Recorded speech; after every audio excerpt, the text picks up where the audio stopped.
I don't think he knows about second breakfast.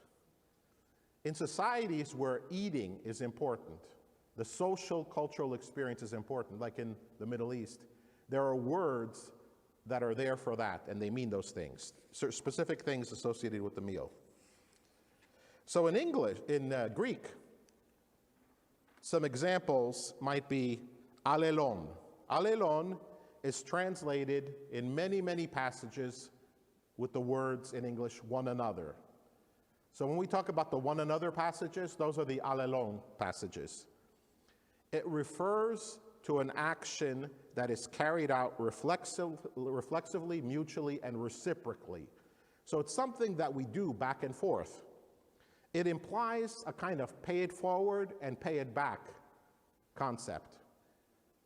We just say one another, and one another doesn't carry the full meaning of the original the Greek word alelon.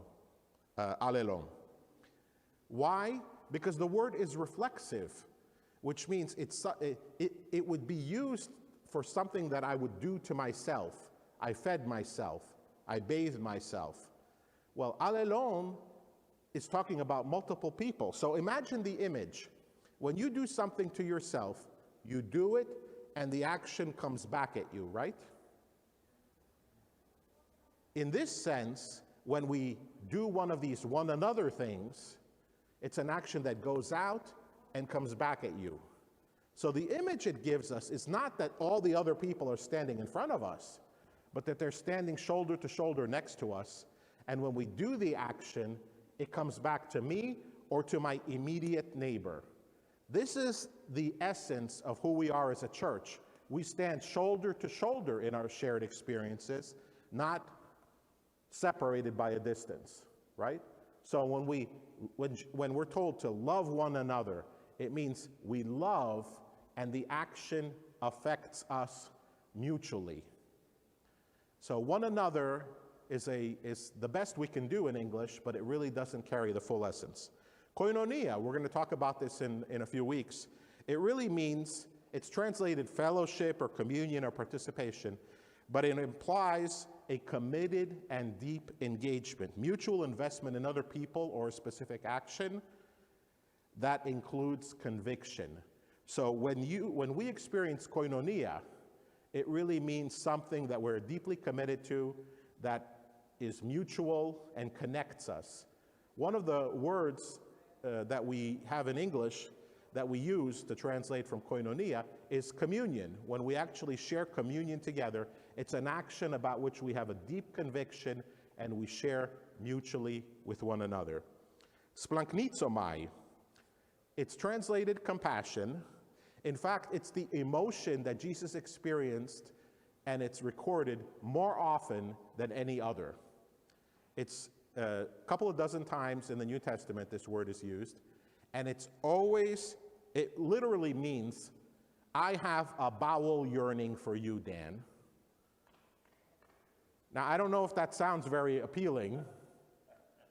Sherry, I have a bowel yearning for you. Wow, Sherry says. Dan started laughing. Splank means bowels, and splanchnizomai, the nizomai part, means yearning. So it's an emotion that comes from the depths, right? From the deepest part of who we are. The people at that time in the Middle East and in many ancient societies believed that the bowels were the source or the heart of our emotions. So when we experience an emotion that comes today, we would say, I feel that deep in my heart. Well, they would say, I feel it deep in my gut. And we have actually this expression in modern day when we say, I have a gut instinct about that, right? Something that you feel deep inside. Well, they meant when Jesus showed deep compassion for someone, it meant he experienced splanchnizomai, bowel yearning. And it really implies a deep and overwhelming compassion that produces a physical effect in the body. You ever have an experience in your life where you are overwhelmed emotionally and you feel it physically in your body?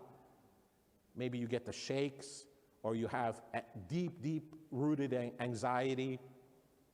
Or you have such compassion when you see somebody that it brings you to tears, right? Well, that's what this is talking about. And every time Jesus or someone else in the New Testament, for example, the Good Samaritan, when he saw the person who had been attacked and he experienced this deep emotion, he was provoked to action. So it's not an emotion that just kind of hits us and passes over us, goes over our shoulders. It really means it's an emotion that overwhelms us and causes us to act. Okay? So there is no perfect word in English for that, but it's good to study it to understand what Jesus was experiencing.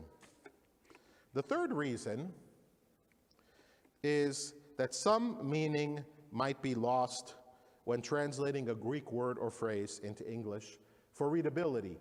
A lot of times, Bible translators want to make the text easy to understand. But when we make it easy to understand, sometimes we lose some of the original meaning.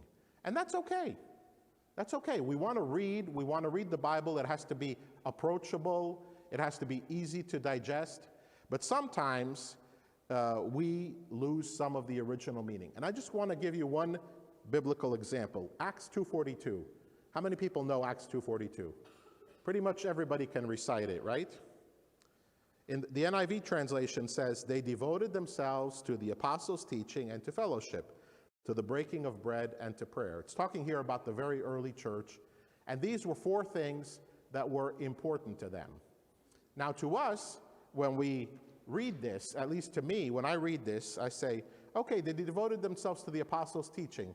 And the image I get is, okay, Joey and Dan were up front and they were preaching, and we were paying attention to what they were saying. Only in the first century, it would have been the apostles who were doing that, right? The fellowship. What do we think of when we say fellowship? Oh, it's all that social experience that we have with each other, right? We even call, some churches call their dining hall, or the place where they eat together, the fellowship building or the fellowship hall. We have time of fellowship after worship. We go out in the parking lot now during COVID and we fellowship with each other. We use this word. And to us, it kind of carries this idea of social time with each other. Breaking of bread. Is that eating together or is that Lord's Supper? Okay, let's say it's Lord's Supper. Some people would say it means Lord's Supper. Some people would say it means eating together. And finally, and to prayer. So when we read this in English, especially this translation and others like it, we hear, okay, the church was committed to four basic things. They were committed to preaching, listening to the preaching. They were committed to social interaction with each other. They were committed to the Lord's Supper, doing that together, and to prayer in a general sense. But when we look at the original Greek, that's not the complete meaning, okay? If we look at the literal translation, kind of a word for word, very close translation, it would say, they were yet persevering, even now, persevering to the doctrine, the Greek word is didache there, of the apostles, and to the fellowship, which is koinonia, and to the breaking of bread, and to the prayers. The idea here is that when we read these four things, some specific things are implied. The doctrine of the apostles, doctrine means the sum of the teaching, the total teaching of the apostles. Not just the preaching experience, but everything that the apostles taught. Where do we have that recorded today? In the Bible, in the New Testament. So being committed deeply to the doctrine of the apostles really means to the teachings in total of the apostles. Not the preaching experience, but the truth of the faith, right? So for us, we would probably say approximately, that means paying attention to what the New Testament says, all the New Testament writings that the apostles set down. To the fellowship, we already know koinonia means lots of different things. It means all the different social interactions that we have with each other. Communion, fellowship, participation in the collection, and many, many more, and we'll talk about those in the weeks ahead. So each of these words carries with it the sense of a set of things, not just one action or item. And breaking of bread, even in the Amplified translation, it says to the breaking of bread, in parentheses or in brackets, including the Lord's Supper. To the early church, breaking of bread, was breaking of bread eating together? Yes. Was breaking of bread taking the Lord's Supper? Yes. And in fact, those two things kind of went together. When they had their Sunday meal as a church, in the middle of the meal, one of the leaders would stand up, one of the elders or apostles would stand up, and they would remind them of what Jesus did for them, and they would have the Lord's Supper. Today, when we take communion or have the Lord's Supper, we think of it as a kind of religious ceremony almost. I'm not minimizing the importance of it, but we think of it as a kind of religious ceremony. But in fact, it really here means, the breaking of bread means that whole shared experience. Eating, when they put the blood on the doorpost. And finally, it says, and to the prayers. Not prayer, committed to prayer, which means prayer in general, in a kind of very nebulous sense. Oh, I'm committed to prayer. What does that mean? Committed to the prayers. To the early church members who were Jewish, they had a whole series of prayers that they had for different occasions. Prayers that they would say when God would provide them with something. The prayers would all start in the same way.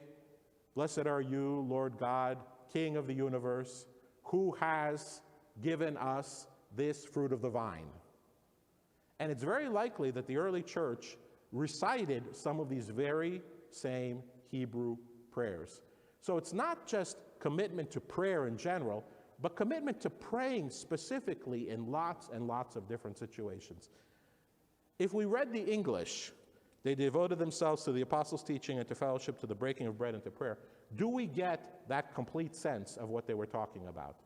Probably not. In fact, we miss a bunch of it. But by studying it and looking at it, we gain that additional insight. Fourth reason, sometimes translations hide a repeating phrase or word. Let me read you two passages. One from John 1:18 and one from John 13:23. And tell me, between these two, in this translation, between these two passages, what is the common phrase? Okay, listen. This one is at the beginning of John, that starts off, in the beginning was the Word, and the Word was with God, and the Word was God. In verse 18, John says, no one has ever seen God, but the one and only Son, who is himself God and is in closest relationship with the Father, has made him known. So the idea here is that the only person who had come to earth was the Son, the only person who had ever physically seen God and was in closest relationship with him, the Son of God.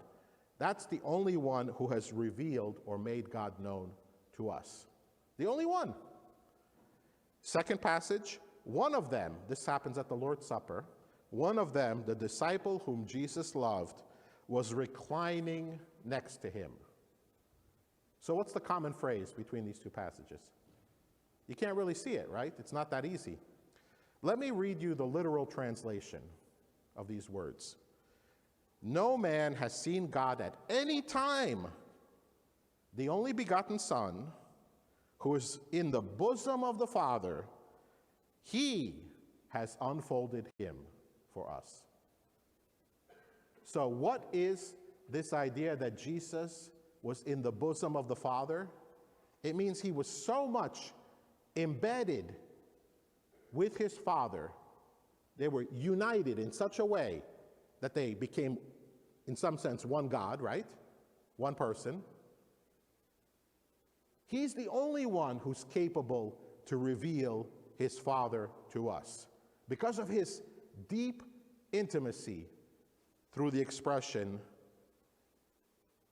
he was in the bosom of his Father. And in the John 13:23 passage, this is the one with John and Jesus at the table. It says, "Now there was one of the disciples in the bosom of Jesus whom Jesus loved." So what kind of special relationship did Jesus have with the Apostle John, who we assume is the one who Jesus loved? John was in the bosom of Jesus. He was at the table, but he was so close to Jesus that he experienced that incredible connection and love. The same phrase as Jesus in his Father, one of the disciples had that same relationship with Jesus, which means for us what? That we as disciples can have that same kind of intimacy with the Father. We can be in his bosom. And we lose this by reading these two passages. We don't see it, at least. Then there are reasons 5 and 6, which are kind of connected. The first one is some English translations may hide a meaning behind a transliterated phrase. And what I mean by transliterated, we can take a word and we can translate it. This word means this. Or we can take that original word and make a new English word that is a loose approximation for that original word. We take the letters and we replace them with English letters, and we have a new word. An example of this is the Greek word baptizo, which is transliterated into baptized, instead of transliterated into baptized, instead of translated into what it means. What does baptizo mean? Immersed. So instead of having the word baptized in all these places throughout Acts, imagine if it said, and then when the Ethiopian eunuch saw water, he said, "Hey, there's water. Why shouldn't I be immersed?" Right? Now, by putting the word baptism there, why shouldn't I be baptized, we add some kind of religious significance to the experience. But in fact, it is special, because he's not just getting wet, right? We know that. But it really means immersed. We would have no, should I be sprinkled? Should the water be poured over me? Should I get baptized in a river or in a baptistry? Is this good enough? Should I be fully submerged? All these discussions about the religious experience, if we just put the word immersed, would make things a lot easier to understand. And in a similar way, sometimes the English translation may hide the best meaning behind a modern religious or church context for the word. There are many words that we use that are church words. In fact, the word church is a church word, right? It's translated from the Greek. There's two different words that are used for church in Greek.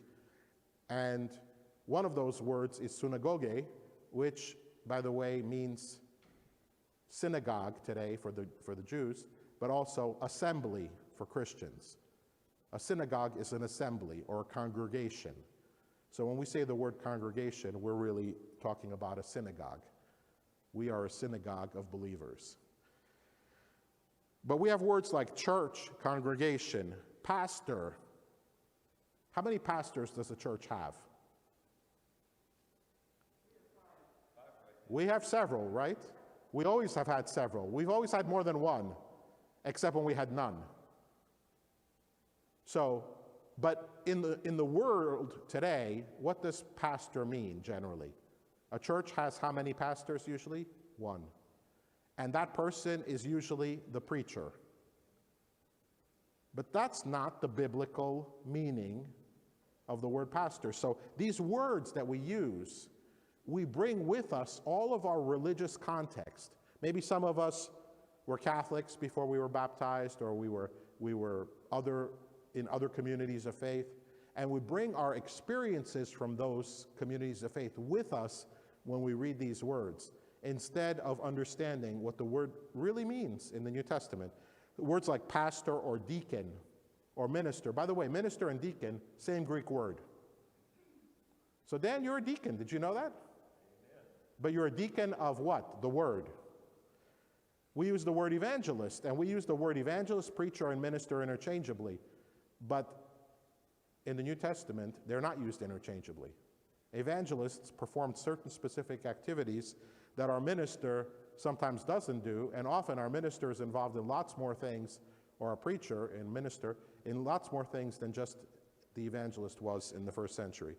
Baptism, I already mentioned. Communion, Eucharist, fellowship, the collection. We take up the collection, the offering. By the way, the word there is also koinonia, just like communion, participation in the collection. We preach, we talk about preaching, or evangelism, or faith. And the word evangelism, we think of all the different things it represents, right? And those things are good to know about, to understand. Friendship evangelism and others. But the word evangelism basically just means gospelizing, sharing the good news. Okay? And we'll talk about that in weeks ahead. Even the word faith. When we hear the word faith, we think of a word that really means belief. Something that's not an action. But in fact, in the Greek word for faith really means obedience as well. So when we have faith and we're baptized, are we obeying what God told us? Yes. And the last reason, and this is an interesting one, and we're going to end it here. In some English translations, we may miss a play on words that was in the original Greek, or sound play in the original Greek. Paul did this a lot. He would repeat a word several times across different paragraphs to try to connect the concepts that he was presenting together. And I want to share with you a trend from Matthew 2:23, a statement. And he went, he means the family of Jesus and his family. And he went and lived in a town called Nazareth. So was fulfilled what was said through the prophets, that he would be called a Nazarene, Nazarenos in the Greek. There's no reference in the books of the prophets in the Old Testament that said Jesus or the Messiah would come from Nazareth. So is this an error in the Bible? Well, some scholars think this is a play on words, and let me explain it to you. Nazareth comes from the Hebrew word netzer, which means branch, the place of the branch. Netzaret. Nazarene, the person who comes from that place, the place of the branch. And many prophets spoke of the Messiah as the branch. In Isaiah 11:1, it says, "A shoot will come up from the stump of Jesse, from his roots a branch will bear fruit." And in Jeremiah 23:5, "The days are coming, declares the Lord, when I will raise up for David a righteous branch." And where will that branch come from? The place of the branch, Nazareth. So that's one possible explanation. So this is the kind of, we just want to give an introduction to you today. This is what we're going to be looking ahead as we go through this "it's all Greek to me" experience. We're going to look at words and phrases and collections of words and phrases and look at their deeper, more beautiful, and more complete meaning. Thank you very much for being with us this morning. For those of you who are online, thank you for joining us. Hope to see you next week. Take care.